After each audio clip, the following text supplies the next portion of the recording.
Hey guys, so I've been getting this question a lot ever since I posted my reel about when I did my laser acne skin removal. So I just thought it'd be quick just to do a quick video about how I got my skin from this to this to this and then finally to this. So here's a picture of my face before I did any type of procedure. So there's generally like 5 different types of acne scars. And so there's atrophic scars, box scars, ice pick scars, and rolling scars. I majorly just had ice pick scars and of course atrophic scars from when I had acne when I was younger. And then of course just from picking at my skin.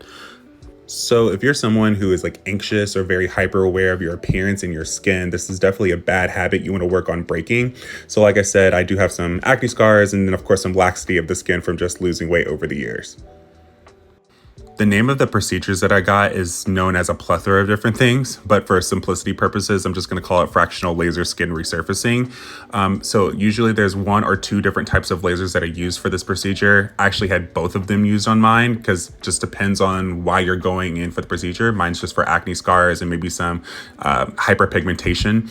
So I had an erbium type laser and a CO2 laser used for mine. The difference between the two is that an erbium type laser is designed for surface level scars and wrinkles and have like, fewer side effects versus the CO2 lasers heat tissues better than erbium lasers, causing more skin contraction and collagen stimulation. Here is an example of a CO2 laser and the equipment of what it would look like in your practitioner's office. Here's a photo of me looking like a glazed chocolate donut. And the reason why I look like this is because the numbing cream rubbed into my skin. And here is like a clip from my video on my page of just the numbing cream kind of as it activates and settles in before the procedure starts.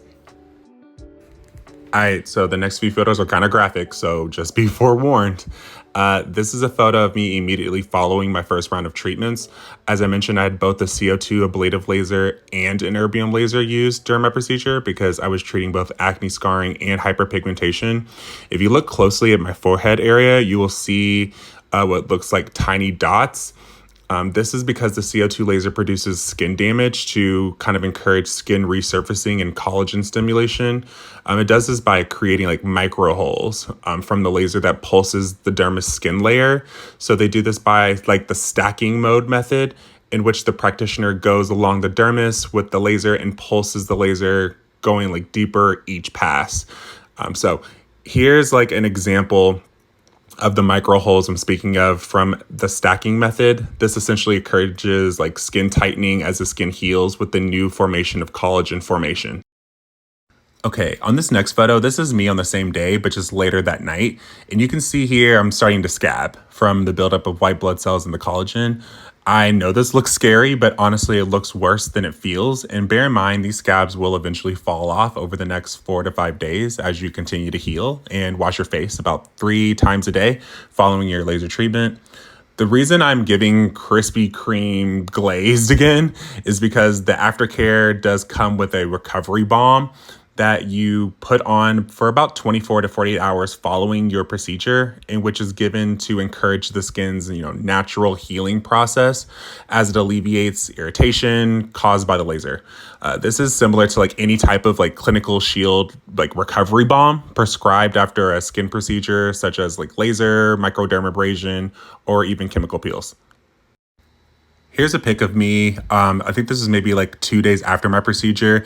Normally you don't want to go anywhere because you look crazy, but I did have somewhere to be. So they do give you like a sunscreen to put on. So normally I don't use this strong of a sunscreen. So I use what they prescribe me. So that's why I kind of look kind of pasty. Finally, here is me about a week after my 3rd treatment. So I'm going to zoom in here. You'll see there's a lot more evening to the texture of my skin and a more even complexion overall, just kind of where you saw there was hyperpigmentation and then just more deeper acne scars. This is a still from the video that's on my page. This is after my 2nd treatment. So I've had 3 in total. And this is me before any treatments. And then, of course, this is me after my 3rd treatment, about a week out. So let me know if you have any questions or if you want me to make a video about the aftercare, and make sure to follow me for, more skincare videos and mental health vids. Talk to you guys later.